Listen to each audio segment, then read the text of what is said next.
का केली गेली नाही या संदर्भातले प्रश्न जे त्यांच्याकडून सतत उपस्थित केले गेले आहेत। आपण जर पाहिलं तर मराठी एकीकरण समितीची लोक ह्या ठिकाणी आलेले आपल्याला पाहायला मिळतात। आपण त्यांच्याशी बातचीत करूया, नेमकं त्यांचं मत काय एकंदरीत मुद्द्याच्या सगळ्या ठिकाणी आपण जर पाहिलं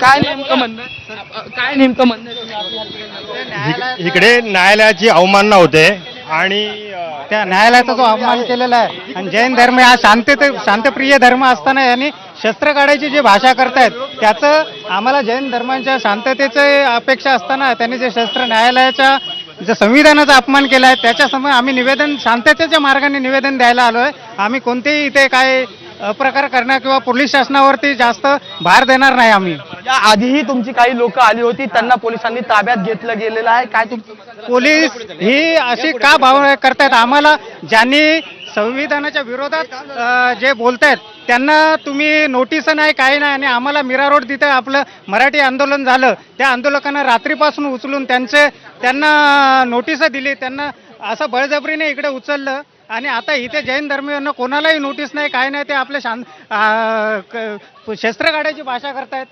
मी आंदोलनाची हाक दिली होती, त्याच्या आधीच नोटिसा ज्या आहेत त्या तुमच्या गोवर्धन देशमुख असतील इतर पदाधिकाऱ्यांना नेत्यांना दिलेल्या आहेत। हे दुर्दैव आहे। महाराष्ट्र पोलीस हे आणि आणीबाणीचं काळ आणू नये पोलिसांनी एवढी विनंती करतो आणि शांततेत आम्हाला आमचं निवेदन मांडू द्या, आमचं म्हणणं मांडू द्या। या महाराष्ट्रामध्ये तुम्ही